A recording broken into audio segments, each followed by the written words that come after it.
그녀의 손에 닿은 음식은 모두 약이 되었다. 마을 사람들은 과부 은실을 두려워하기 시작했습니다. 하루아침에 바뀐 그녀의 눈빛, 말없이 흘러내리는 아우라, 그리고 죽어가던 아이가 그녀가 만든 죽 한 그릇으로 되살아난 기적. 하지만 아무도 몰랐습니다. 그녀가 삼킨 것이 무엇인지, 그 대가가 무엇인지. 벼랑 끝에 몰린 그날 밤, 남편의 무덤 옆에서 발견한 기이한 항아리. 슬픔과 절망 속에 뚜껑을 열었을 때 붉은 빛을 내뿜는 구슬 하나가 목구멍으로 미끄러져 들어갔습니다. 그날 밤의 선택이 은실의 운명을 송두리째 바꿔놓았습니다. 그날 밤부터 은실의 몸속에서 뜨거운 기운이 타올랐고 세상이 다르게 보이기 시작했습니다. 이 여인은 구미호의 구슬을 삼켰습니다. 천년 묵은 여우의 정기가 담긴 불로장생의 영약이자 저주의 씨앗을. 과연 은실은 이 운명을 어떻게 헤쳐나갈 수 있을까요? 본격적인 이야기 시작 전 구독과 좋아요를 꼭 눌러주시고 지금 어디서 듣고 계신지 댓글로 남겨주세요. 여러분의 삶에 기적 같은 일들이 가득하시길 바랍니다.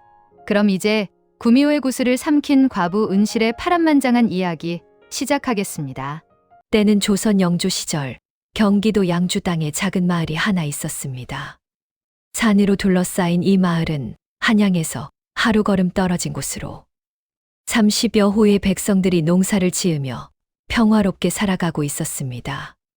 하지만 이 마을에는 절대 권력을 쥔 악독한 양반이 하나 있었으니 바로 이 고을의 수령 박광진이었습니다. 박광진은 얼굴만큼이나 마음도 험악한 자였습니다. 턱 아래로 주렁주렁 늘어진 살이 걸을 때마다 흔들렸고 작은 눈은 돼지 눈처럼 탐욕으로 번뜩였습니다. 그는 이 고을에 부임한 지 3년째였지만 백성들의 삶은 날이 갈수록 피폐해져만 갔습니다. 박광진의 첫 번째 악행은 세금 착취였습니다. 봄에 씨를 뿌리기도 전에 가을 세금을 미리 받아냈고 흉년이 들어도 세금은 오히려 늘렸습니다. 어느 해 여름 가뭄이 들어 논바닥이 갈라지고 곡식이 타들어갈 때였습니다. 백성들이 무릎 꿇고 세금 감면을 호소하자 박광진은 비릿하게 웃으며 말했습니다. 하늘이 비를 주지 않는데 내가 무엇을 하겠는가? 세금은 내야 한다. 결국 그해 겨울 마을의 10가구 중 셋이 땅을 빼앗기고 집을 잃었습니다. 박광진의 두 번째 악행은 부역이었습니다. 그는 자신의 사치스러운 별장을 짓는다며 백성들을 강제로 끌어다 일을 시켰습니다. 한여름 떼약볕 아래서 무거운 돌을 나르고 한겨울 얼어붙은 땅을 파야 했습니다. 먹을 것이라곤 썩은 보리밥 한 덩이가 전부였고 쉴 시간도 주어지지 않았습니다. 어느 날 마을의 젊은이 김서방이 더위를 먹어 쓰러졌습니다. 입에서 거품을 물며 경련을 일으키는데도 감독관은 채찍을 휘두르며 소리쳤습니다. 일어나, 게으름 피우지 말고 일어나. 채찍이 등을 후려칠 때마다 퍽퍽 소리가 났습니다. 살갗이 찢어지며 피가 배어 나왔고 옷이 축축하게 젖어들었습니다. 김서방은 결국 그날 저녁 숨을 거두었고 시체는 산 뒤편에 아무렇게나 버려졌습니다. 박광진의 세 번째 악행은 여인들을 탐하는 것이었습니다. 마을에 젊고 예쁜 여인이 있으면 반드시 관하로 불러들여 수청을 강요했습니다. 거부하면 남편이나 아버지를 영모죄로 몰아오게 가뒀고 가족 전체를 노비로 만들어버렸습니다. 지난해 봄 마을의 처녀 서머리가 박광진의 눈에 들었습니다. 서머리는 얼굴이 달처럼 곱고 성품이 착했지만 이미 혼인을 약속한 총각이 있었습니다. 박광진은 아랑곳하지 않고 서머리를 관하로 끌고 갔습니다. 서머리는 온몸으로 저항했지만 아전들이 사지를 눌러 움직일 수 없게 만들었습니다. 그날 밤 서머리의 비명이 관아를 가득 메웠고 그 소리는 산을 타고 넘어 마을까지 들렸습니다. 사흘 후 서머리는 풀려났지만 이미 넋이 나간 상태였습니다. 얼굴은 멍으로 퉁퉁 부어 있었고 옷은 갈기갈기 찢어져 있었습니다. 눈빛은 초점을 잃었고 입에서는 신음만 새어 나왔습니다. 서머리는 그날 이후 밥도 먹지 않고 말도 하지 않았습니다. 보름이 지나자 몸이 말라 뼈만 앙상하게 남았고 한 달 후에는 그대로 숨을 거두고 말았습니다. 박광진의 네 번째 악행은 억울한 누명을 씌우는 것이었습니다. 마음에 들지 않는 백성이 있으면 죄를 만들어내서라도 벌을 주었습니다. 작년 가을 마을의 최진사가 박광진의 횡포에 항의했습니다. 수령날이 이는 지나치십니다. 백성들이 굶어 죽어가고 있습니다. 박광진은 차갑게 웃으며 고개를 끄덕였습니다. 다음 날 최진사의 집에서 영모를 꾀한다는 익명의 고발이 들어왔습니다. 아전들이 집을 뒤지자 마루 밑에서 영모 문서가 나왔고 최진사는 즉시 체포되었습니다. 물론 그 문서는 박광진이 미리 심어둔 것이었습니다. 최진사는 문초를 받으며 손톱이 뽑히고 다리뼈가 부러졌지만 끝까지 무죄를 주장했습니다. 하지만 소용없었습니다. 한 달 후 최진사는 역적으로 몰려 효수되었고 그의 가족들은 모두 노비가 되어 뿔뿔이 흩어졌습니다. 박광진의 다섯 번째 악행은 뇌물을 요구하는 것이었습니다. 송사가 있으면 반드시 돈을 요구했고 돈을 많이 바치는 쪽에 손을 들어줬습니다. 정이고 법이고 아무것도 중요하지 않았습니다. 오직 돈만이 그의 판단 기준이었습니다. 어느 날 땅 경계 문제로 두 농부가 다투는 일이 있었습니다. 한쪽은 가난한 농부 이 씨였고 다른 한쪽은 부자 상인 정 씨였습니다. 증거는 분명히 이 씨에게 유리했습니다. 땅 문서도 있었고 증인도 여럿 있었습니다. 하지만 정 씨가 은자 100냥을 바치자 박광진은 눈 하나 깜짝하지 않고 정 씨의 손을 들어줬습니다. 이 씨는 울며 호소했습니다. 나리, 저 땅은 제 조상 대대로 물려받은 땅입니다. 정의를 세워주십시오. 박광진은 코웃음을 치며 말했습니다. 증거가 부족하다. 물러가라. 이 씨는 땅을 빼앗기고 결국 가족을 이끌고 마을을 떠나야 했습니다. 이렇게 박광진은 3년 동안 마을을 지옥으로 만들었습니다.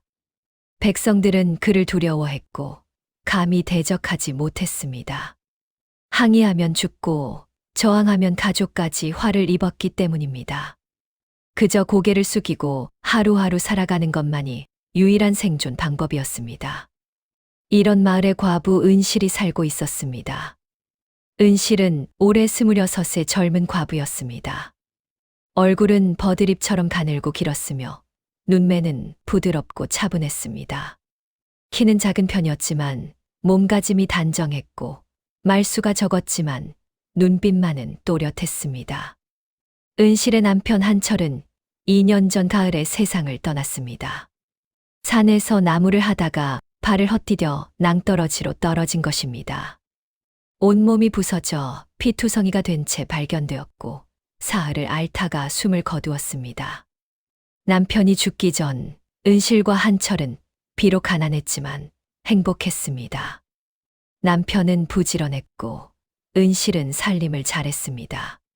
작은 초가집 한 채와 콩밭서 마지기가 전부였지만 두 사람은 서로를 아꼈습니다.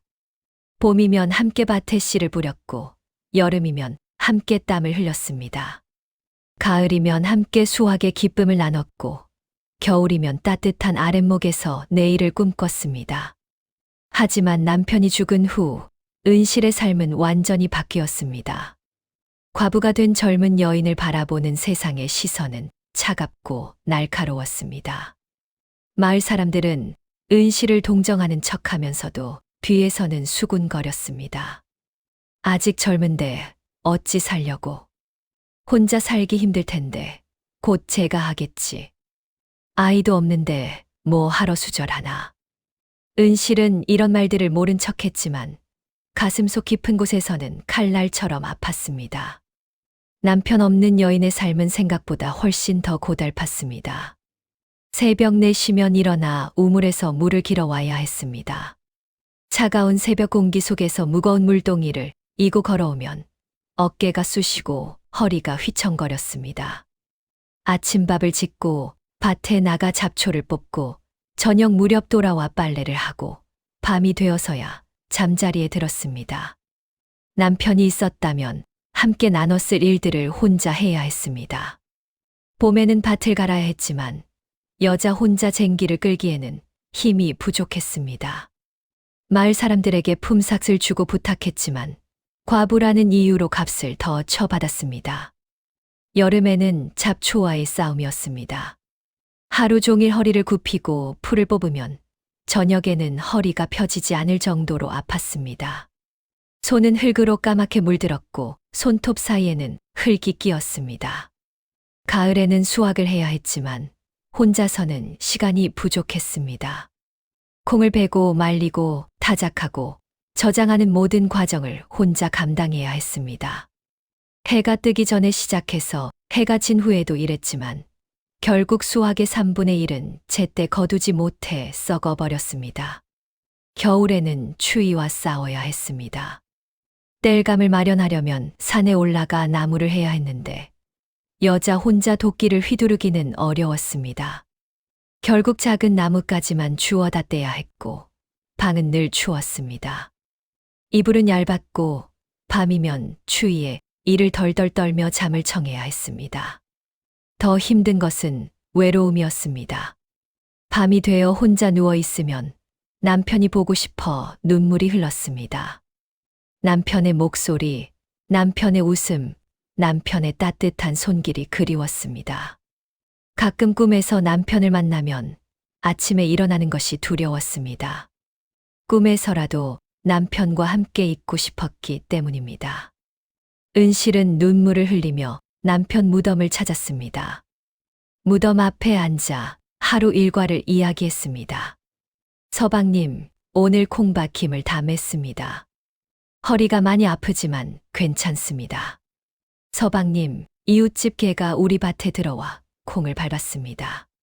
속상하지만 어쩔 수 없습니다. 서방님, 저는 잘 지내고 있습니다. 걱정하지 마십시오. 하지만 목소리는 떨렸고 눈물은 멈추지 않았습니다. 그런데 어느 날 박광진이 은실을 주목하기 시작했습니다. 박광진은 은실의 얼굴을 기억하고 있었습니다. 비록 과부 행색에 초췌해졌지만 뼈대가 고운 미인이었습니다. 게다가 젊고 남편이 없었습니다. 박광진의 눈에 음흉한 빛이 스쳤습니다. 어느 가을날 박광진이 직접 은실의 집을 찾아왔습니다. 아전 둘을 거느리고 나타나 마당을 휘둘러보더니 차갑게 말했습니다. 과부 은실, 듣거라. 네, 나리. 내 남편이 죽기 전 관아에 빌린 돈이 있다. 은자 10냥이다. 은실은 깜짝 놀라 고개를 들었습니다. 나리, 무슨 말씀이십니까? 저희는 관아에서 돈을 빌린 적이 없습니다. 박광진은 비릿하게 웃으며 문서 한 장을 내밀었습니다. 문서에는 한철의 이름과 도장이 선명하게 찍혀 있었습니다. 물론 위조된 것이었습니다. 증거가 여기 있다. 한 달 안에 갚지 못하면 내 땅을 압류하겠다. 은실의 얼굴이 하얗게 질렸습니다. 은자 10냥은 은실이 1년 동안 벌어도 모을 수 없는 거금이었습니다. 나리, 자비를 베풀어 주십시오. 저는 정말 그런 돈을 빌린 적이 없습니다. 시끄럽다. 한 달이다. 박광진은 돌아서며 의미심장하게 웃었습니다. 물론 돈이 없다면 다른 방법도 있다. 그 눈빛을 보는 실은 온몸이 얼어붙었습니다. 박광진이 원하는 것이 무엇인지 너무나 분명했습니다. 은실은 그날 밤 잠을 이루지 못했습니다. 남편 무덤 앞에 앉아 울며 하소연했습니다. 서방님, 저는 어찌해야 합니까? 이 험한 세상을 어찌 혼자 헤쳐나갑니까? 하지만 무덤은 아무 대답도 하지 않았습니다. 차가운 바람만 무덤가의 풀을 흔들며 지나갔습니다. 은실은 고개를 떨구고 한없이 눈물을 흘렸습니다.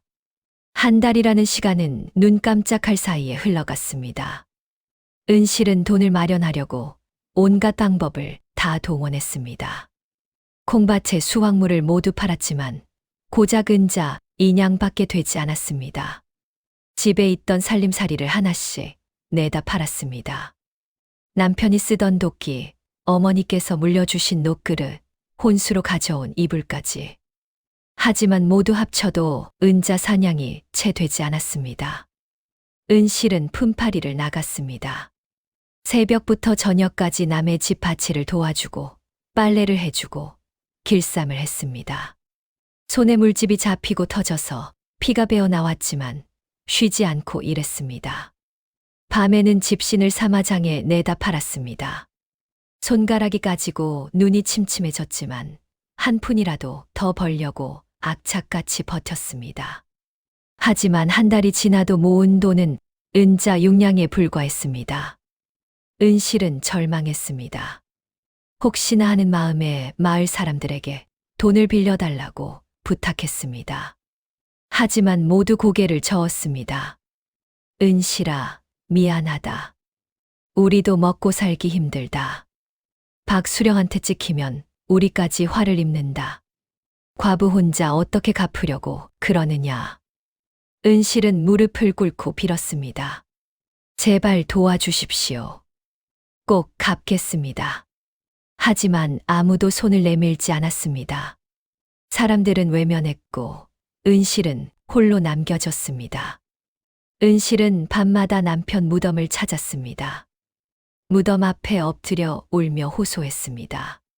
서방님, 저는 이제 어찌해야 합니까? 제 몸을 더럽히고 살아야 합니까? 아니면 차라리 서방님께로 가야 합니까? 은실의 마음속에서는 끊임없이 갈등이 일었습니다. 한편으로는 살고 싶었습니다. 아직 젊었고 살아야 할 이유가 있었습니다. 언젠가는 이 고통도 끝날 것이고 행복한 날이 올지도 모른다는 희망이 있었습니다. 하지만 다른 한편으로는 죽고 싶었습니다. 남편을 배신하고 몸을 더럽히면서까지 살아야 하는가? 차라리 깨끗한 몸으로 남편 곁으로 가는 것이 낫지 않은가? 은실은 밤마다 이런 생각에 시달렸습니다. 잠을 이루지 못하고 뒤척이며 눈물을 흘렸습니다. 얼굴은 수척해졌고 눈 밑에는 검은 그림자가 생겼습니다. 밥맛도 없었고 몸무게도 점점 줄어들었습니다. 드디어 한 달이 지났습니다. 박광진이 다시 아전들을 데리고 은실의 집을 찾아왔습니다. 은실은 떨리는 손으로 모아둔 은자 6냥을 내밀었습니다. 나리, 이것이 제가 모은 전부입니다. 나머지는 조금만 시간을 주시면 꼭 갚겠습니다. 박광진은 코웃음을 쳤습니다.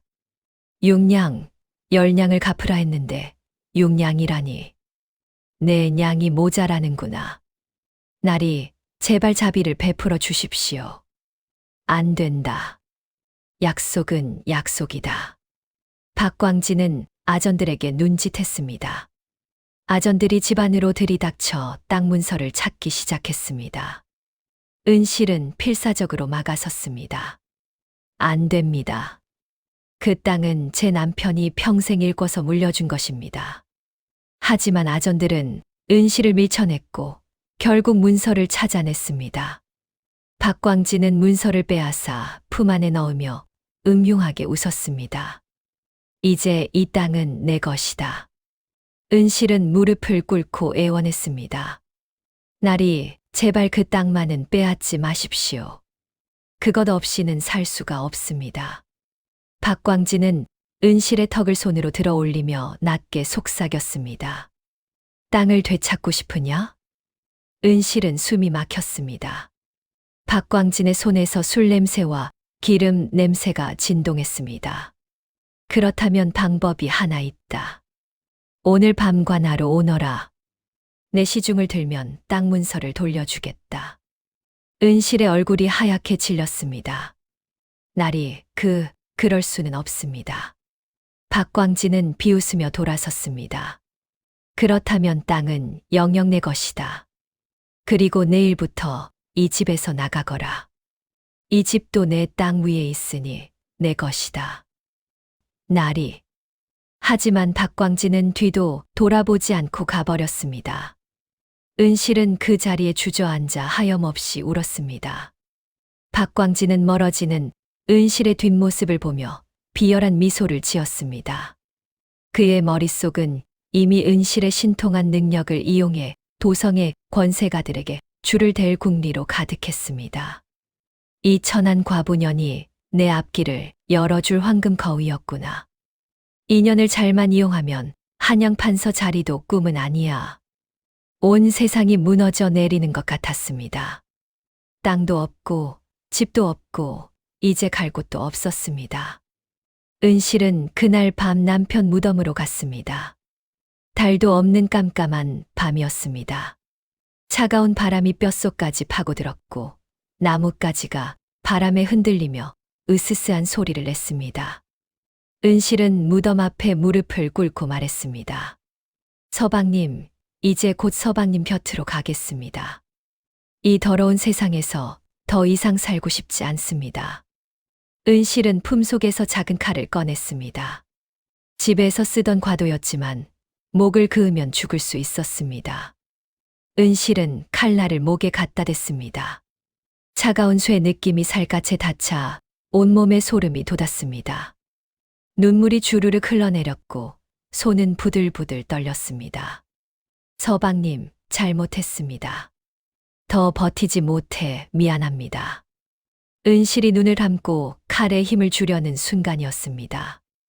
무덤 옆 땅이 스르륵 무너져 내렸습니다. 은실은 깜짝 놀라 칼을 떨어뜨렸습니다. 무너진 흙 사이로 무언가 묻혀 있는 것이 보였습니다. 낡고 작은 항아리였습니다. 은실은 떨리는 손으로 항아리를 파냈습니다. 항아리는 생각보다 무거웠고 표면에는 기이한 문양이 새겨져 있었습니다. 달빛도 없는 밤인데 항아리에서 희미한 붉은 빛이 새어 나왔습니다. 은실은 숨을 죽이고 뚜껑을 열었습니다. 그 순간 강렬한 붉은 빛이 터져 나와 사방을 환하게 밝혔습니다. 항아리 안에는 구슬 하나가 들어 있었습니다. 손가락 한 마디 크기의 붉은 구슬이었는데 마치 살아있는 것처럼 맥박치듯 빛났습니다. 은실이 구슬을 바라보는 순간 구슬이 저절로 공중으로 떠올랐습니다. 아!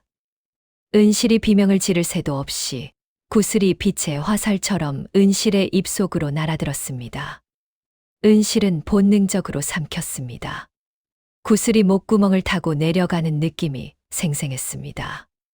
뜨겁고 매끄럽고 살아있는 듯한 느낌이었습니다. 구슬이 뱃속에 들어가는 순간 은실의 몸 전체가 불덩이처럼 타올랐습니다.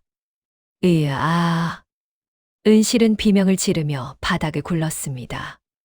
뱃속에서 불덩이가 폭발하는 것 같았고 그 열기가 온몸으로 퍼져 나갔습니다.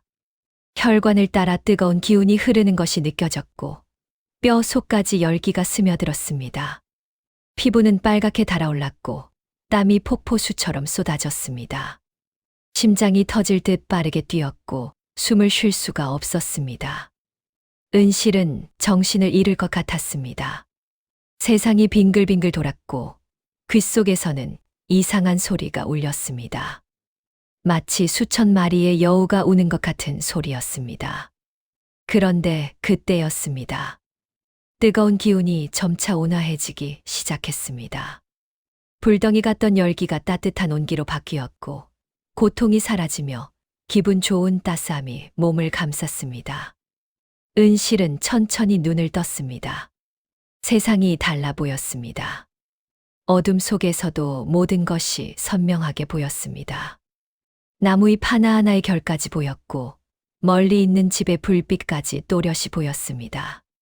바람 소리도 달랐습니다. 멀리서 부엉이가 우는 소리, 땅속에서 벌레가 기어가는 소리, 마을 개들이 숨 쉬는 소리까지 모두 들렸습니다.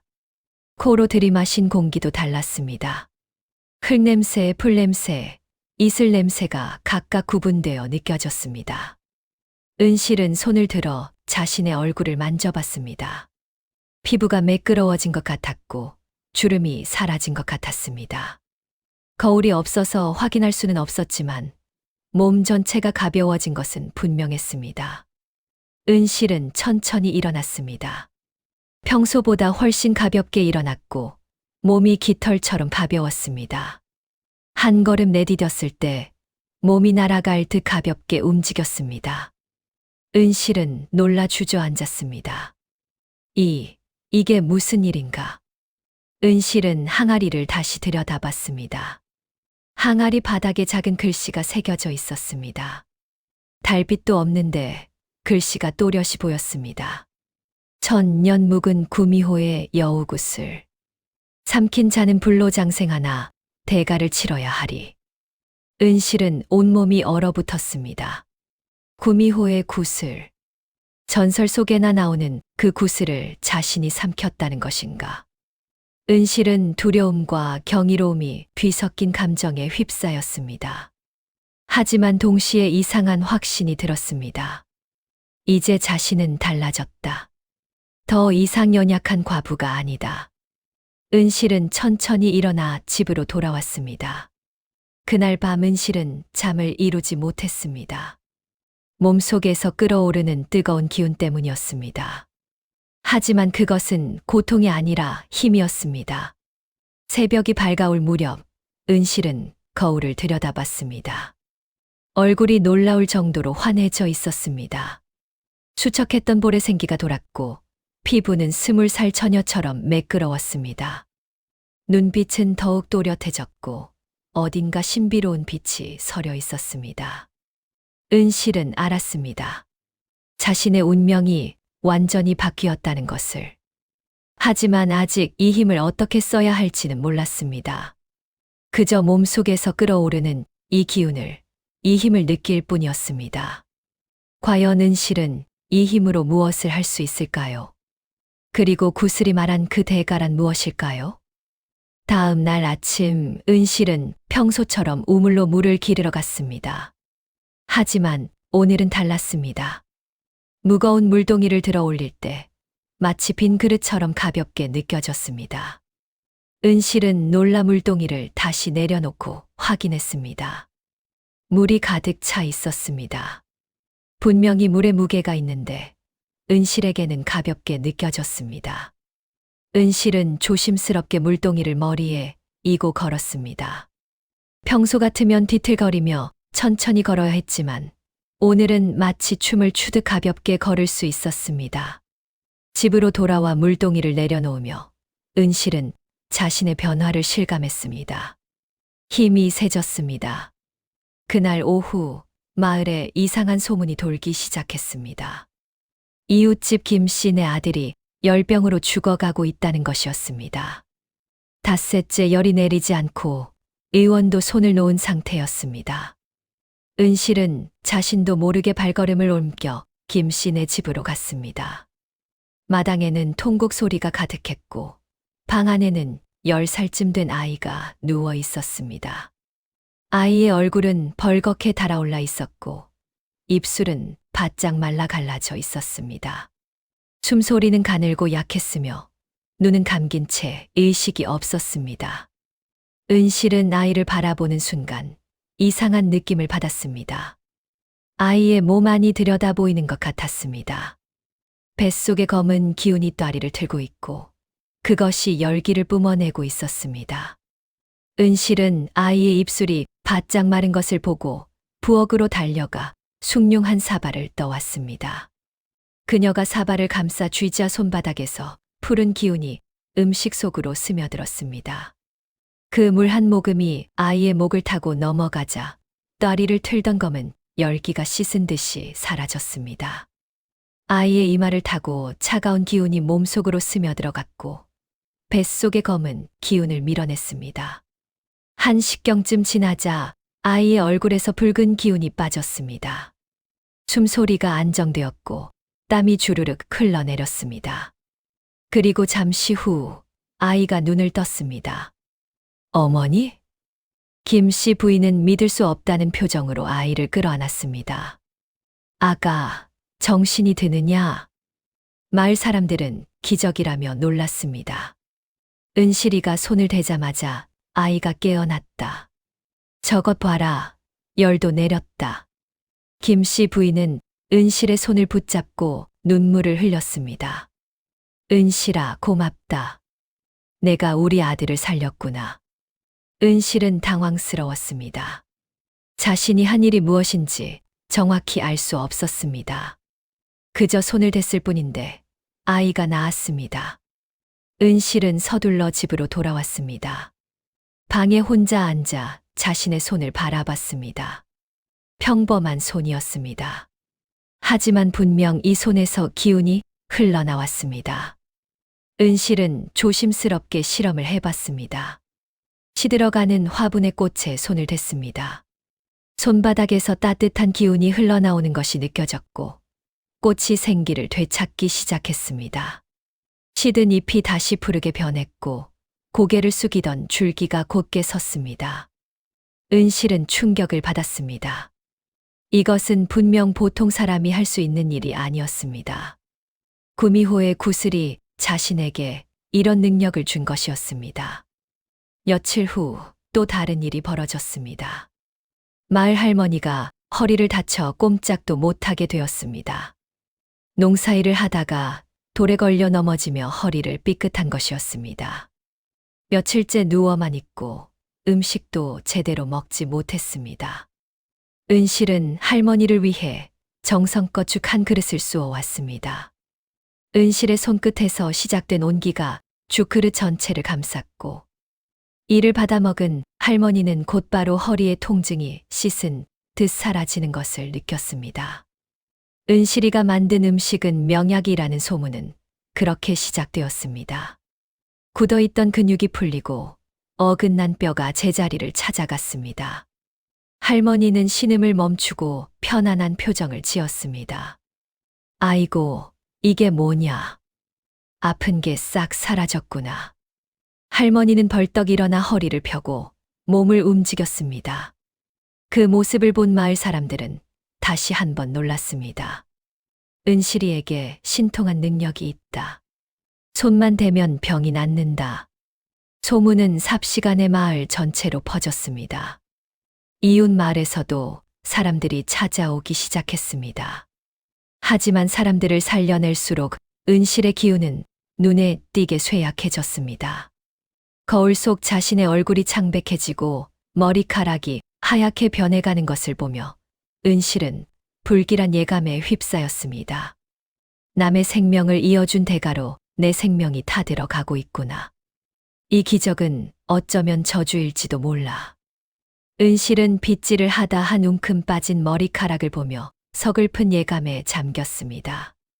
배앓이를 하는 아이, 두통에 시달리는 어른, 관절이 아픈 노인들이 줄을 섰습니다. 은실은 거절할 수 없었습니다. 고통받는 사람들을 보면 자연스럽게 손이 나갔습니다. 손을 대면 병이 나았고 사람들은 고마워하며 돌아갔습니다. 하지만 은실은 불안했습니다.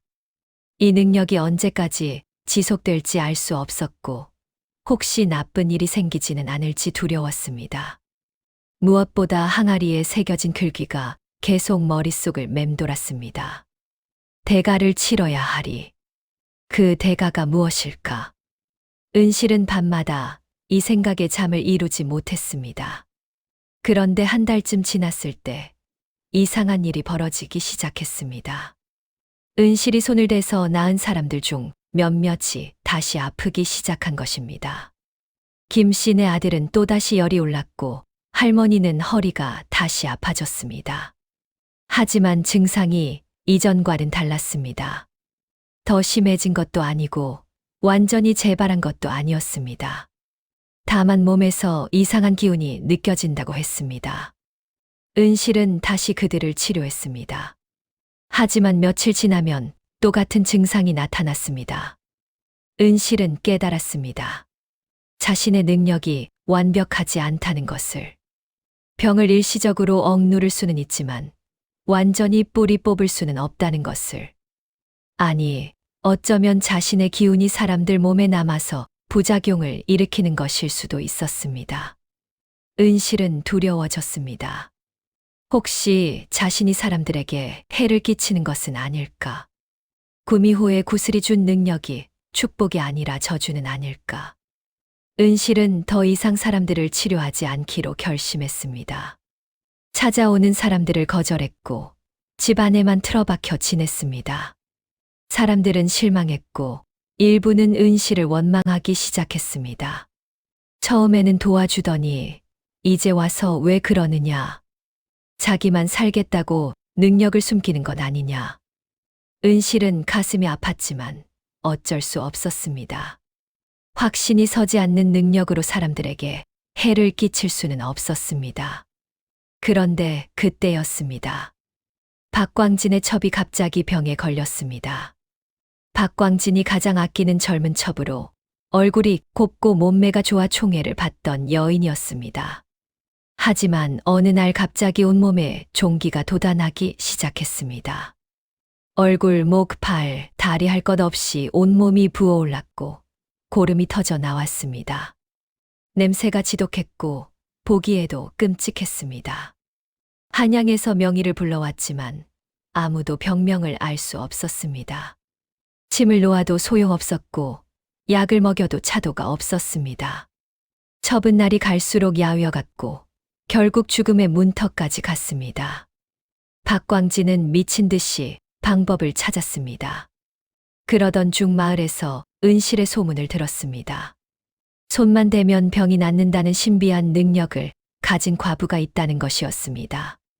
박광진은 즉시 아전을 보내 은실을 불러들였습니다. 은실은 거절했습니다.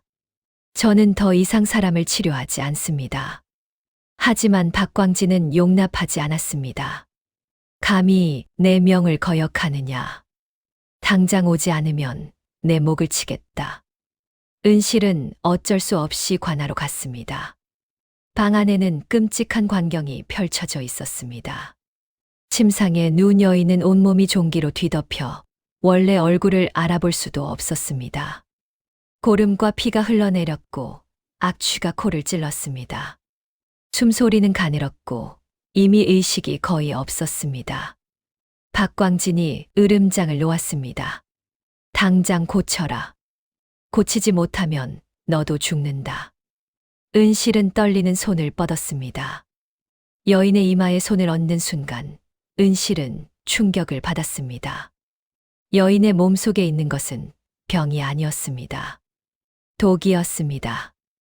누군가 여인에게 독을 먹인 것이었습니다. 은실의 능력으로 그것을 또렷이 볼 수 있었습니다. 뱃속의 검은 도끼가 다리를 틀고 있었고 그것이 전신으로 퍼져나가고 있었습니다. 은실은 손에서 기운을 흘려보냈습니다. 도끼를 밀어내고 썩은 살을 재생시키고 생명력을 불어넣었습니다. 한 시즌이 넘게 걸렸습니다. 은실의 이마에서는 땀이 주르륵 흘러내렸고 온몸이 축 늘어졌습니다.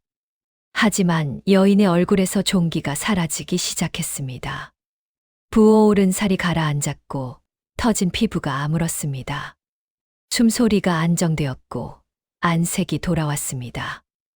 여인이 천천히 눈을 떴습니다. 나리. 박광진은 기뻐하며 여인을 끌어안았습니다.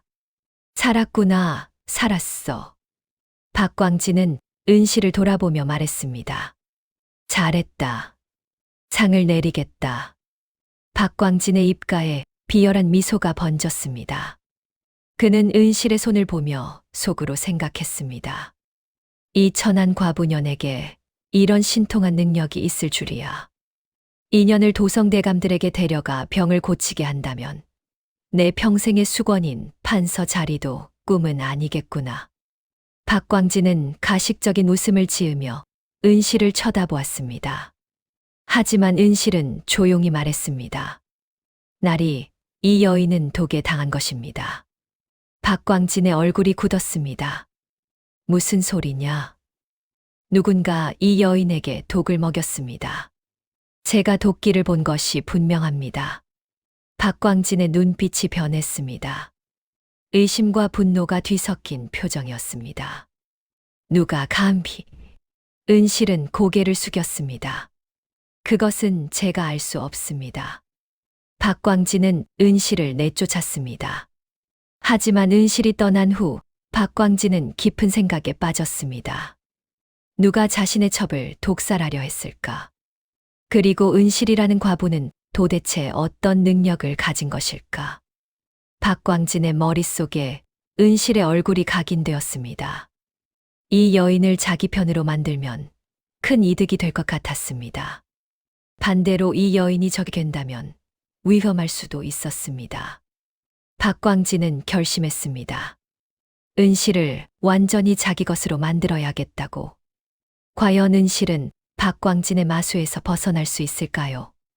그리고 구미호 구슬의 진짜 대가는 무엇일까요? 은실이 박광진의 첩을 살린 후 마을에는 다시 소문이 퍼졌습니다. 이번에는 은실이 독까지 볼 수 있다는 소문이었습니다. 사람들은 은실을 신령스러운 존재로 여기기 시작했습니다. 어떤 이들은 은실을 찾아와 복을 빌었고 어떤 이들은 두려워하며 피했습니다. 은실은 점점 더 고립되어 갔습니다. 평범한 과부로 살고 싶었지만 이미 그럴 수 없게 되었습니다. 사람들의 시선이 부담스러웠고 자신의 능력도 두려웠습니다. 무엇보다 아직 대가가 무엇인지 알 수 없다는 것이 가장 무서웠습니다. 어느 날 밤, 은실은 이상한 꿈을 꾸었습니다. 붉은 눈을 가진 여우 한 마리가 나타나 말했습니다. 내 구슬을 삼킨 자여. 은실은 꿈속에서 대답했습니다. 당신은 누구십니까? 여우가 대답했습니다. 나는 천년을 살아온 구미호다.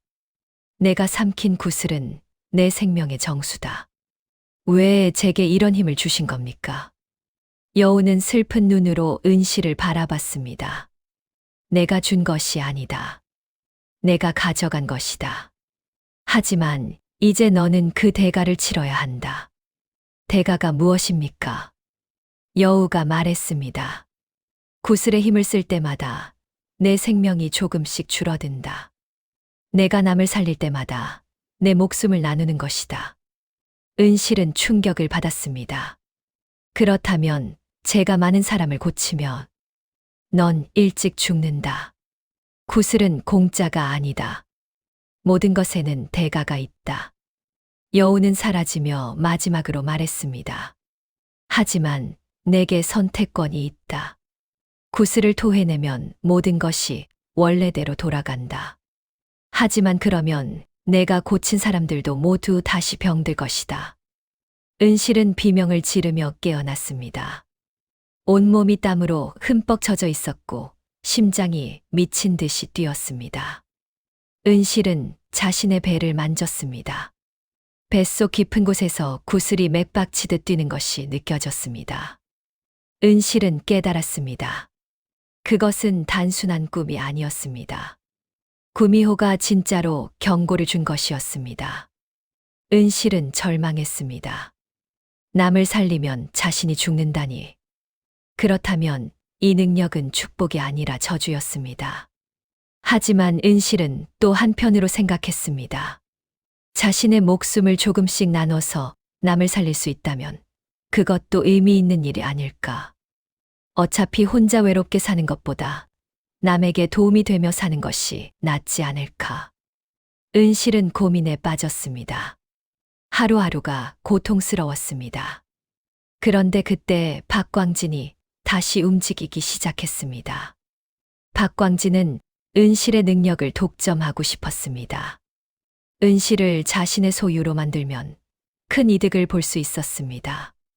병든 권력자들을 고쳐주고 거금을 받을 수도 있었고 정적들을 독살한 후 은실이 독을 발견하기 전에 처리할 수도 있었습니다. 박광진은 교활한 계략을 꾸몄습니다. 먼저 은실에게 호의를 베풀기 시작했습니다. 빼앗았던 땅 문서를 돌려주었고 곡식을 보내주었습니다. 은실은 의아했지만 거절할 수 없었습니다. 박광진은 직접 은실을 찾아와 부드럽게 말했습니다. 은실, 내가 그동안 너에게 미안하게 했다. 과부의 삶이 얼마나 힘든지 몰랐다. 은실은 믿을 수 없었습니다. 박광진이 이렇게 나올 줄은 몰랐습니다. 날이 황송합니다. 박광진은 계속해서 말했습니다. 내게 제안이 하나 있다. 내 관아에서 일하지 않겠느냐. 병든 백성들을 고쳐주는 일을 말이다. 날이 물론 대가를 지불하겠다.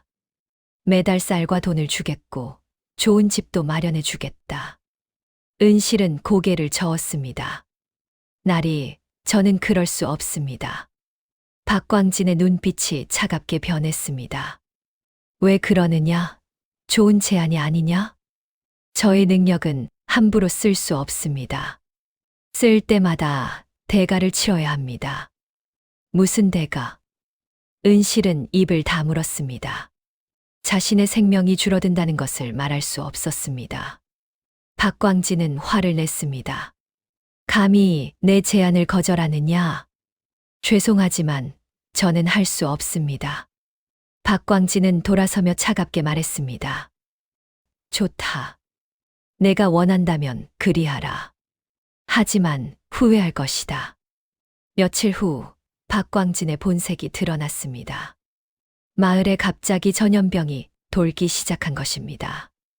아이들과 노인들이 차례로 병에 걸려 쓰러졌습니다. 고열과 구토, 설사가 이어졌고 며칠 안에 10명이 넘는 사람들이 위독한 상태가 되었습니다. 사람들은 은실을 찾아왔습니다. 은실아, 제발 우리를 도와다오.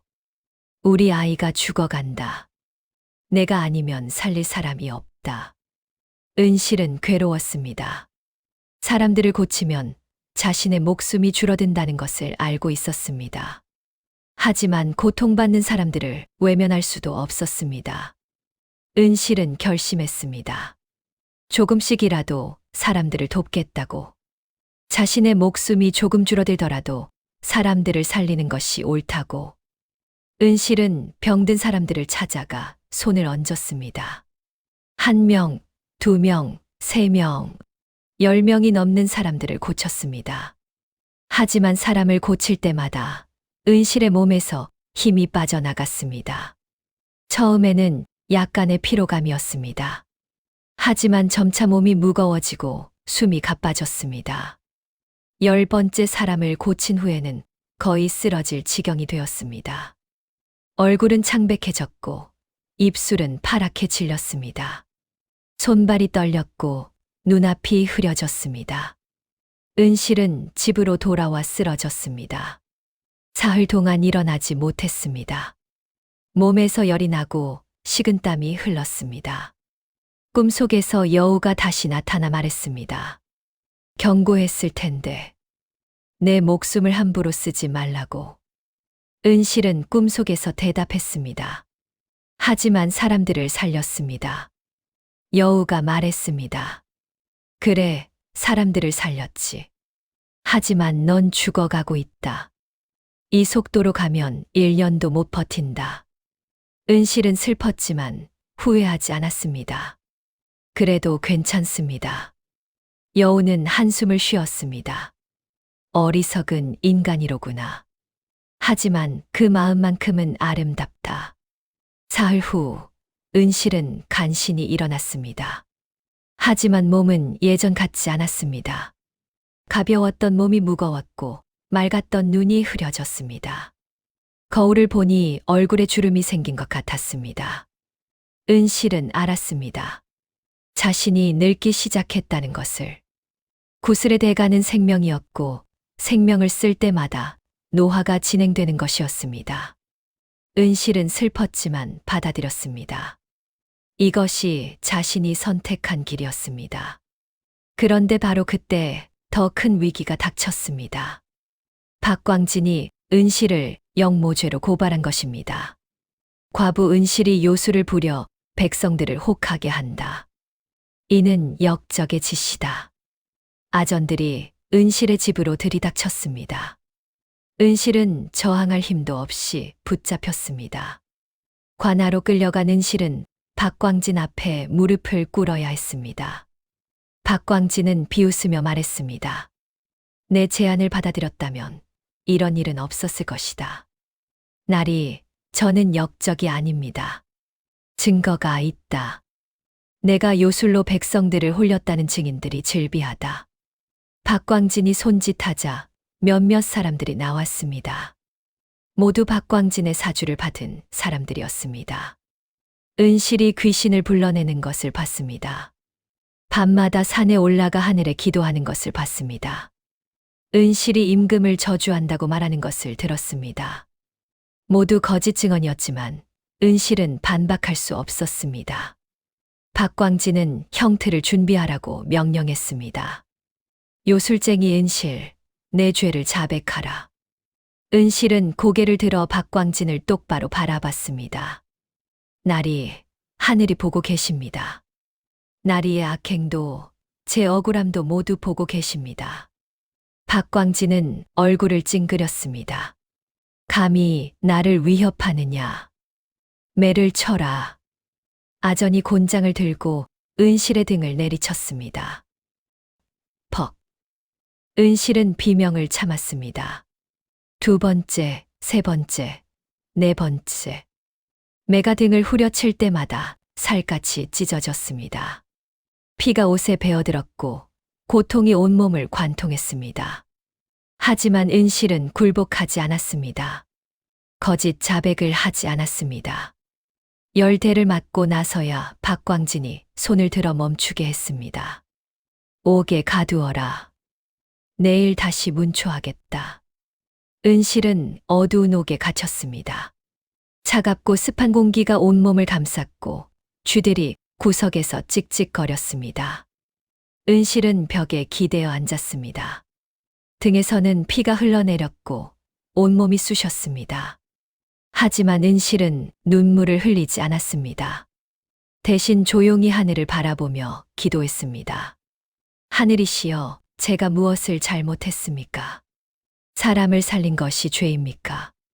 그때 옥 창살 사이로 달빛이 비쳐 들어왔습니다. 그 빛 속에서 은실은 이상한 환영을 보았습니다. 남편 한철이 나타나 미소를 지으며 말하는 것 같았습니다. 은실아, 잘 견디고 있구나. 조금만 더 버텨라. 내게 도움이 올 것이다. 은실은 눈물을 흘렸습니다. 서방님. 환영은 사라졌지만 은실의 가슴 속에는 희망이 생겼습니다. 과연 은실에게 도움의 손길이 올까요? 아니면 이대로 억울하게 죽어야 할까요? 은실이 옥에 갇힌 지 사흘째 되는 날, 놀라운 일이 벌어졌습니다. 한양에서 암행어사가 내려온 것입니다. 암행어사의 이름은 정의로웠습니다. 35의 젊은 선비로 청렴결백하기로 소문난 인물이었습니다. 그는 박광진의 악행에 대한 상소를 받고 직접 조사하러 온 것이었습니다. 정의로는 신분을 숨기고 마을에 들어왔습니다. 거짓 차림으로 변장하여 이 집 저 집을 돌아다니며 백성들의 이야기를 들었습니다. 백성들은 처음에는 경계했지만 점차 마음을 열고 하소연하기 시작했습니다. 박수령은 악마입니다. 우리를 사람으로 여기지 않습니다. 세금을 2대로 받고 부역을 강요하고 뇌물을 요구합니다. 여인들을 탐하고 반대하는 자는 죽입니다. 정의로는 분노했습니다. 하지만 표정을 감추고 차분하게 증거를 모았습니다. 그러던 중 은실의 이야기를 들었습니다. 과부 은실이라는 여인이 있었는데 병든 사람을 고치는 신통한 능력이 있었습니다. 하지만 박수령이 그 능력을 독차지하려다가 거절당하자 은실을 영모죄로 몰아가뒀습니다. 지금 옥에서 고문을 받고 있다고 합니다. 정의로는 즉시 은실에게 관심을 가졌습니다. 밤에 몰래 옥으로 잠입하여 은실을 만났습니다. 은실은 초췌한 모습이었습니다. 얼굴은 핏기 하나 없이 창백했고 등에는 곤장 자국이 선명했습니다. 하지만 눈빛만은 여전히 또렷했습니다.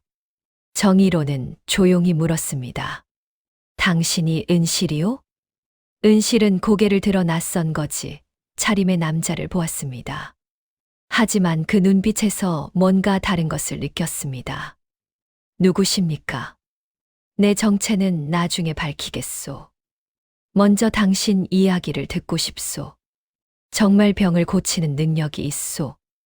은실은 잠시 망설이다가 고개를 끄덕였습니다. 예, 있습니다. 하지만 그것은 요술이 아닙니다. 그렇다면 무엇이오? 은실은 깊은 숨을 쉬고 모든 것을 이야기했습니다. 남편의 무덤 옆에서 찾은 항아리, 그 안에 구미호 구슬을 삼킨 후 생긴 능력, 그리고 능력을 쓸 때마다 생명이 줄어드는 대가까지. 정의로는 놀랐지만 의심하지 않았습니다. 은실의 눈빛이 너무나 진실했기 때문입니다. 그렇다면 당신은 자신의 목숨을 걸고 사람들을 구한 것이오? 예, 그렇습니다. 정의로는 감동했습니다. 당신은 의로운 사람이오. 박광진이 당신을 역적으로 몬 것은 큰 죄악이오. 정의로는 은실에게 약속했습니다.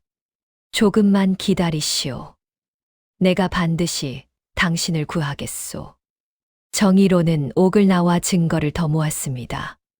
박광진의 비리 문서를 찾아냈고 피해자들의 증언을 녹취했습니다. 그리고 마침내 마패를 꺼내 들었습니다. 암행어사 출도. 마을 전체가 술렁였습니다. 박광진은 얼굴이 하얗게 질렸습니다. 정의로는 관하로 들어가 박광진을 신문했습니다. 박광진, 내 죄를 낱낱이 고하라. 박광진은 무릎을 꿇고 빌었습니다. 어사또님, 살려주십시오. 제가 잘못했습니다. 하지만 정의로는 냉정했습니다. 늦었다. 내 죄는 하늘에 닿았다. 정의로는 은실을 즉시 석방하라고 명령했습니다. 은실은 옥에서 나와 햇빛을 보았습니다.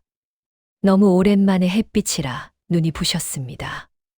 마을 사람들이 모여 은실을 환영했습니다. 은실아, 무사해서 다행이다. 우리가 잘못 생각했다. 용서해다오. 은실은 눈물을 흘렸습니다. 기쁨의 눈물이었습니다. 정의로는 은실을 불러 물었습니다. 은실, 당신의 능력을 증명해 보일 수 있소? 은실은 고개를 끄덕였습니다. 마침 마을에 병든 노인이 한 명 있었습니다. 오랫동안 중풍으로 앓아누워 있던 노인이었습니다. 은실은 노인에게 다가가 손을 얹었습니다. 따뜻한 기운이 손바닥에서 흘러나와 노인의 몸속으로 스며들었습니다. 굳어있던 팔다리가 풀리기 시작했고 막혀있던 혈이 뚫렸습니다. 노인은 천천히 눈을 뜨고 팔을 움직였습니다. 내 몸이 움직인다. 노인은 벌떡 일어나 걸었습니다. 5년 만에 처음으로 제 발로 걸은 것이었습니다. 사람들은 환호했고 정의로는 감탄했습니다. 놀랍소. 정말 신비한 능력이요. 하지만 은실은 쓰러질 듯 비틀거렸습니다. 얼굴이 다시 창백해졌고 손이 떨렸습니다. 정의로가 급히 부축했습니다. 괜찮소? 예, 괜찮습니다. 단지 조금 피곤할 뿐입니다. 은실은 거짓말을 했습니다. 실제로는 온몸에서 힘이 빠져나가고 생명이 줄어드는 것을 느꼈습니다. 하지만 사람들 앞에서 약한 모습을 보일 수 없었습니다.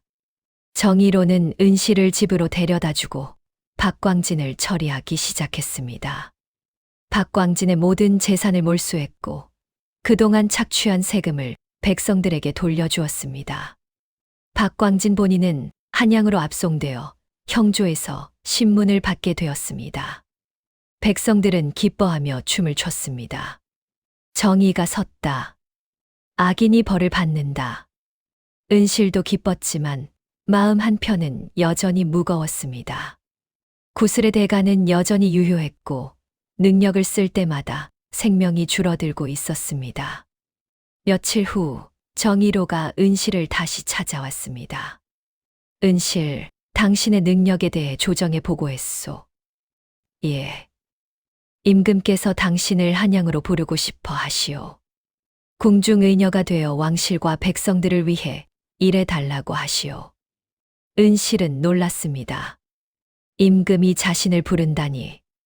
하지만 은실은 고개를 저었습니다. 어사또님, 감사하지만 저는 갈 수 없습니다. 왜요? 큰 영광이 아니오? 은실은 진실을 말했습니다. 저의 능력은 제 생명을 대가로 합니다. 많은 사람을 고치면 고칠수록 저는 빨리 죽습니다. 정의로는 충격을 받았습니다. 그렇다면 왜 계속 사람들을 고치는 것이오? 은실은 미소를 지었습니다. 그것이 제가 할 수 있는 일이기 때문입니다. 제 목숨으로 남의 목숨을 살릴 수 있다면 그것도 의미 있는 일이라고 생각합니다. 정의로는 감동했습니다. 이런 고귀한 마음을 가진 사람을 본 적이 없었습니다. 그렇다면 내가 당신을 도울 방법은 없소. 은실은 잠시 생각하다가 말했습니다. 구슬을 원래 주인에게 돌려줄 방법을 찾아주십시오.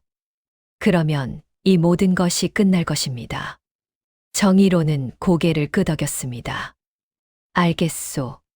최선을 다해 찾아보겠소. 정의로는 한양으로 돌아간 후 온갖 고문서와 전설을 뒤졌습니다. 구미호에 대한 기록, 여우구슬에 대한 전설, 환수하는 방법 등을 찾았습니다. 그리고 마침내 한 가지 방법을 발견했습니다. 구슬을 삼킨 자가 만월의 밤, 구미호의 무덤에서 정성을 다해 빌면 구미호가 나타나 구슬을 돌려받을 수 있다. 정의로는 급히 편지를 써서 은실에게 보냈습니다. 은실은 편지를 받고 희망을 가졌습니다. 다음 만월은 보름 후였습니다. 은실은 그 보름 동안 최대한 몸을 아꼈습니다. 사람들이 치료를 요청해도 정중히 거절했고 집에서 쉬었습니다. 하지만 몸은 날이 갈수록 약해졌습니다. 이미 많은 생명을 써버린 후였습니다. 얼굴에는 주름이 늘어났고 머리카락에는 흰머리가 섞였습니다. 26밖에 안 된 여인이 마치 40대처럼 보였습니다. 은실은 슬펐지만 받아들였습니다. 이것이 자신이 치러야 할 대가라고. 드디어 만월의 밤이 왔습니다. 은실은 남편의 무덤으로 갔습니다. 달은 유난히 밝았고 하늘은 맑았습니다. 은실은 무덤 앞에 무릎을 꿇고 기도했습니다. 구미호님, 부디 나타나 주십시오. 구슬을 돌려드리겠습니다. 한 시즌을 기도했지만 아무 일도 일어나지 않았습니다. 은실은 포기하지 않고 계속 빌었습니다. 그때 바람이 불기 시작했습니다. 차가운 바람이 사방에서 몰려와 은실을 감쌌습니다. 그리고 빛이 나타났습니다. 붉은 빛이 공중에 떠올라 형체를 만들어 갔습니다. 아름다운 여인의 모습이었습니다. 하지만 그 여인에게는 9개의 꼬리가 있었습니다. 구미호였습니다. 구미호는 은실을 내려다보며 말했습니다. 내가 나를 불렀느냐? 은실은 고개를 숙였습니다. 예, 구슬을 돌려드리고자 합니다. 구미호는 슬픈 눈으로 은실을 바라봤습니다. 내가 구슬로 많은 사람을 살렸구나. 예. 그래서 내 생명이 많이 줄었구나. 예, 하지만 후회하지 않습니다. 구미호는 미소를 지었습니다. 착한 인간이로구나. 내 마음이 아름답다. 구미호는 손을 뻗어 은실의 배에 댔습니다. 따뜻한 빛이 손에서 나와 은실의 몸속으로 들어갔습니다. 구슬이 천천히 떠올라 입 밖으로 나왔습니다. 붉은 구슬이 공중에 떠 있었고 맥박치듯 빛났습니다. 구미호는 구슬을 받아들고 말했습니다. 고맙다. 내 구슬을 돌려주어서. 은실은 안도했습니다. 이제 모든 것이 끝났습니다. 하지만 구미호는 덧붙여 말했습니다. 하지만 내가 쓴 생명은 돌아오지 않는다. 너는 이미 많은 세월을 잃었다. 은실은 알고 있었습니다. 괜찮습니다. 제 선택이었습니다. 구미호는 고개를 끄덕였습니다. 그렇다면 내가 선물을 하나 주겠다. 구미호는 손을 뻗어 은실의 이마에 댔습니다. 빛이 번쩍였고 은실의 몸에 따뜻한 기운이 퍼졌습니다. 이제 내게는 작은 능력이 남을 것이다. 구슬만큼 강하지는 않지만 간단한 병은 고칠 수 있을 것이다. 그리고 이번에는 대가가 없다. 은실은 놀라 고개를 들었습니다. 정말입니까? 그렇다. 내 선한 마음에 대한 보답이다. 구미호는 사라지며 마지막으로 말했습니다. 잘 살아라, 인간아. 내 남은 삶이 행복하기를. 빛이 사라지고 구미호도 사라졌습니다. 은실은 혼자 남았습니다. 하지만 마음은 평화로웠습니다. 모든 것이 제자리를 찾았습니다. 은실은 천천히 일어나 집으로 돌아왔습니다. 새로운 삶이 시작되는 순간이었습니다. 구미호가 사라진 후 은실의 삶은 조금씩 변하기 시작했습니다. 구슬은 사라졌지만 구미호가 준 작은 능력이 남아 있었습니다. 더 이상 생명을 대가로 치르지 않아도 되었고 간단한 병은 여전히 고칠 수 있었습니다. 은실은 이 능력을 조심스럽게 사용했습니다. 정말 필요한 사람들만 도왔고 과도하게 능력을 드러내지 않았습니다. 마을 사람들은 은실을 존경했고 감사했습니다. 은실아, 내가 없었다면 우리 아이는 죽었을 것이다. 은실아, 정말 고맙다. 은실은 조용히 미소를 지으며 받아들였습니다. 한편 한양에서는 박광진에 대한 재판이 진행되고 있었습니다. 형조에서 박광진의 죄목을 낱낱이 밝혔습니다. 백성 착취, 뇌물수수, 무고한 사람 처형, 여인 강간, 증거 조작 등 수십 가지 죄목이 나열되었습니다. 박광진은 무릎을 꿇고 빌었습니다. 대감님들 살려주십시오. 제가 잘못했습니다. 하지만 형조 판서는 차갑게 말했습니다. 내 죄는 용서받을 수 없다. 백성을 괴롭힌 탐관 우리는 반드시 벌을 받아야 한다. 임금도 진노했습니다. 박광진을 파직하고 모든 재산을 몰수하라. 그리고 유배를 보내라. 박광진은 절규했지만 소용없었습니다. 그의 관직은 박탈되었고 재산은 모두 국고로 들어갔습니다. 그리고 제주도로 유배되어 평생 돌아오지 못하게 되었습니다. 박광진이 끌려가는 날, 마을 사람들이 모두 나와 지켜봤습니다. 박광진은 초라한 죄수복을 입고 손에는 쇠사슬이 채워져 있었습니다. 얼굴은 수척했고 눈빛은 절망으로 가득했습니다. 사람들은 환호했습니다. 악인이 벌을 받는다. 하늘의 정의가 섰다. 박광진이 관원들에게 포박되자 은실이 감옥 창살 너머로 숨겨두었던 종이 뭉치를 어사 앞에 내던졌습니다. 어사 또 여기 박광진이 그동안 백성들에게 뺏은 땅 문서와 뇌물 장부가 있습니다. 제가 이 집에서 치료를 구실로 버티며 목숨을 걸고 빼돌린 것입니다. 박광진은 고개를 들지 못하고 끌려갔습니다. 그의 권력, 그의 부, 그의 오만함이 모두 사라진 순간이었습니다. 은실도 그 광경을 지켜봤습니다. 가슴이 뻥 뚫리는 느낌이었습니다. 그동안 억눌렸던 감정이 한꺼번에 터져 나왔습니다. 눈물이 흘러내렸지만 그것은 슬픔의 눈물이 아니라 해방의 눈물이었습니다. 박광진이 떠난 후 새로운 수령이 부임했습니다. 그의 이름은 이청렴이었습니다. 40살의 중년 사내로 정의로의 추천으로 부임한 청렴한 관리였습니다. 이청렴은 부임하자마자 백성들을 모아 말했습니다. 나는 여러분을 괴롭히러 온 것이 아니라 섬기러 왔습니다. 불편한 일이 있으면 언제든 말씀하십시오. 백성들은 감동했습니다. 이런 수령은 처음이었습니다. 이청렴은 약속을 지켰습니다. 세금을 공정하게 거두었고 부역을 최소화했습니다. 억울한 송사는 공정하게 처리했고 뇌물을 단호히 거절했습니다. 마을은 점차 평화를 되찾아갔습니다. 백성들은 다시 웃기 시작했고 아이들은 마음껏 뛰어놀았습니다. 은실도 평온한 삶을 되찾았습니다. 구슬의 무게에서 벗어나 이제는 자유로웠습니다.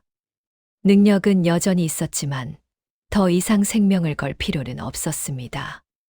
은실은 작은 약초밭을 가꾸기 시작했습니다.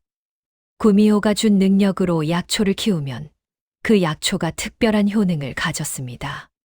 평범한 약초가 명약이 되었고 그것으로 많은 사람을 도울 수 있었습니다. 은실은 약초를 마을 사람들에게 나눠주었습니다. 돈을 받지 않고 그저 베풀었습니다. 사람들은 감사했고 은실의 명성은 더욱 높아졌습니다. 어느 날 정의로가 다시 마을을 찾아왔습니다. 이번에는 암행어사가 아니라 친구로서 왔습니다. 은실, 잘 지내고 있소?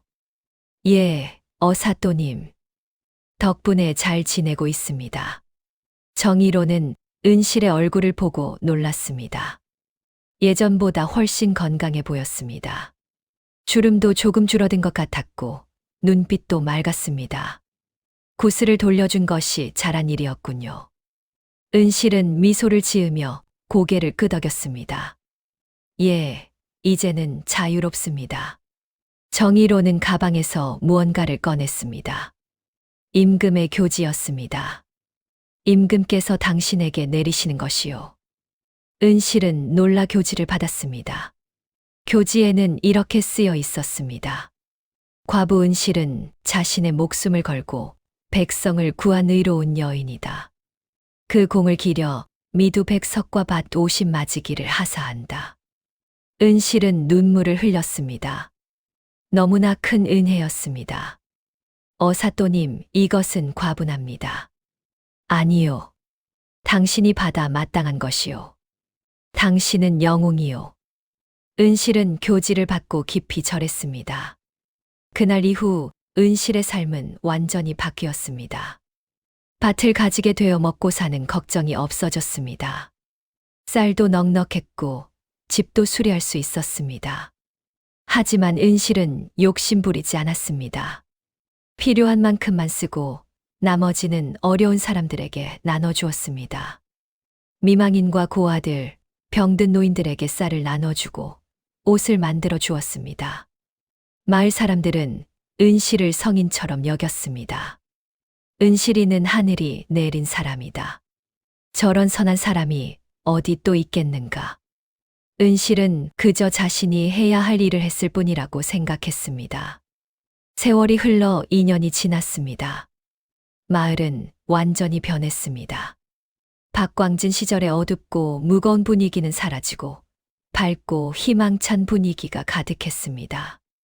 백성들은 열심히 일했고 수확도 풍족했습니다. 아이들은 글을 배웠고 노인들은 편안히 여생을 보냈습니다. 은실도 행복했습니다. 비록 남편은 없었지만 외롭지 않았습니다. 마을 전체가 은실의 가족 같았기 때문입니다. 어느 봄날 은실은 남편 무덤을 찾았습니다. 무덤 앞에 앉아 조용히 말했습니다. 서방님, 이제 저는 괜찮습니다. 많은 일이 있었지만 모두 이겨냈습니다. 서방님이 남겨주신 땅으로 많은 사람을 도왔고 제가 가진 능력으로 사람들을 살렸습니다. 비록 서방님은 안 계시지만 저는 행복합니다. 바람이 불어와 은실의 머리카락을 쓸어 올렸습니다. 마치 남편이 쓰다듬어 주는 것 같았습니다. 은실은 미소를 지었습니다. 그날 저녁 마을 사람들이 모여 잔치를 열었습니다. 새로운 수령 이청렴의 생일이었고 마을 사람들이 감사의 마음을 표하고 싶어 한 것이었습니다. 은실도 초대를 받았습니다. 마을 광장에는 음식이 가득했고 사람들은 웃으며 이야기를 나눴습니다. 이청렴이 일어나 말했습니다. 여러분, 오늘 이 자리가 있기까지 많은 분들의 노력이 있었습니다. 특히 은실에게 감사드립니다. 모든 사람들이 은실을 바라봤습니다. 은실은 당황했지만 이청렴은 계속 말했습니다. 은실은 자신의 목숨을 걸고 여러분을 구했습니다. 그 용기와 헌신을 우리는 절대 잊지 말아야 합니다. 사람들이 박수를 쳤습니다.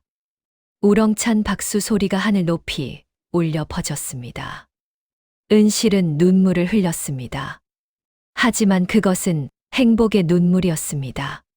자신이 한 일이 인정받고 사람들이 감사해야 한다는 것이 너무나 벅찼습니다. 그날 밤, 은실은 별을 바라보며 생각했습니다. 이 모든 것이 꿈만 같다. 하지만 그것은 꿈이 아니었습니다. 현실이었고, 은실이 만들어낸 현실이었습니다. 은실은 깊이 숨을 들이마셨습니다. 공기가 달콤했고, 미래가 밝아 보였습니다. 그리고 마음속으로 다짐했습니다. 남은 삶도 이렇게 선하게 살겠습니다. 사람들을 돕고 사랑을 나누며 살겠습니다. 하늘의 별들이 반짝이며 은실의 다짐에 화답하는 것 같았습니다. 그로부터 10년이 흘렀습니다. 은실은 이제 36이 되었지만 여전히 건강했고 아름다웠습니다. 구미호의 축복 덕분인지 세월이 흘러도 크게 늙지 않았습니다. 마을은 더욱 번창했습니다. 인구가 2배로 늘었고 새로운 집들이 지어졌습니다. 장터가 생겨 상인들이 모여들었고 서당이 세워져 아이들이 학문을 배웠습니다. 은실은 여전히 약초를 가꾸며 사람들을 도왔습니다. 이제는 약초 재배법을 마을 사람들에게 가르쳐 여러 집에서 약초를 키웠습니다. 마을 전체가 약초로 유명해졌고 한양에서도 주문이 들어올 정도였습니다. 은실의 집도 커졌습니다. 작은 초가집은 기와집으로 바뀌었고 마당에는 꽃이 가득했습니다. 하지만 은실은 여전히 소박하게 살았습니다. 화려한 옷보다는 무명옷을 입었고 귀한 음식보다는 소박한 밥상을 차렸습니다. 어느 날 정의로가 다시 마을을 찾았습니다. 이제 정의로는 육조의 판서가 되어 있었습니다. 출세했지만 여전히 청렴하고 의로운 사람이었습니다. 은실, 오랜만이요. 사또님, 아니 판서님. 어서 오십시오. 두 사람은 반갑게 인사를 나눴습니다. 정의로는 은실의 집을 둘러보며 감탄했습니다. 이렇게 아름다운 집이라니. 당신이 잘 사는 것을 보니 기쁘오. 모두 판서님 덕분입니다. 아니요. 모두 당신의 노력 덕분이요. 두 사람은 차를 마시며 이야기를 나눴습니다. 정의로가 물었습니다. 은실, 혹시 재혼할 생각은 없소? 은실은 미소를 지으며 고개를 저었습니다. 아니요. 저는 이대로 충분합니다. 외롭지도 않고 행복합니다. 그렇다면 다행이요. 정의로는 가방에서 편지 한 통을 꺼냈습니다. 임금께서 보내신 편지요. 은실은 놀라 편지를 받았습니다. 편지에는 임금의 친필로 이렇게 쓰여 있었습니다. 과부 은실에게 그대의 선행을 들었노라. 자신의 것을 희생하여 남을 구한 그대의 마음이 참으로 귀하도다. 짐이 그대 같은 백성을 두어 자랑스럽다. 건강히 오래 살기를 바라노라. 은실은 눈물을 흘렸습니다. 임금이 자신을 기억하고 편지까지 보내주다니. 판서님, 이것은 너무 큰 영광입니다. 당신이 받을 만한 영광이요. 은실은 편지를 소중히 간직했습니다. 그리고 마음속으로 다짐했습니다. 이 영광에 부끄럽지 않게 더욱 선하게 살겠다고. 한편 박광진은 어떻게 되었을까요? 제주도에 유배된 박광진은 비참한 삶을 살았습니다. 권력도 없고 돈도 없고 아무도 그를 존경하지 않았습니다. 날마다 힘든 노역을 해야 했고 먹을 것도 변변치 않았습니다. 과거의 영화는 모두 사라지고 남은 것은 후회뿐이었습니다. 내가 왜 그랬을까? 욕심을 부리지 말고 바르게 살았더라면. 하지만 이미 늦었습니다. 돌이킬 수 없는 과거였습니다. 박광진은 병들어 쓸쓸히 죽었습니다. 아무도 그의 죽음을 슬퍼하지 않았고 아무도 그를 기억하지 않았습니다. 악행을 저지른 자의 비참한 말로였습니다. 반면 은실은 마을 사람들의 사랑을 받으며 행복하게 살았습니다.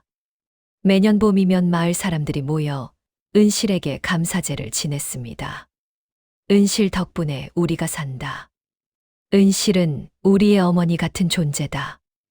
은실은 부끄러워하며 손사래를 쳤지만 사람들의 마음을 막을 수는 없었습니다. 어느 가을날 은실은 어린 소녀 하나를 만났습니다. 소녀는 부모를 잃고 혼자 떠돌아다니는 고아였습니다. 은실은 소녀를 집으로 데려와 돌봤습니다. 밥을 먹이고 옷을 입히고 따뜻한 잠자리를 마련해 주었습니다.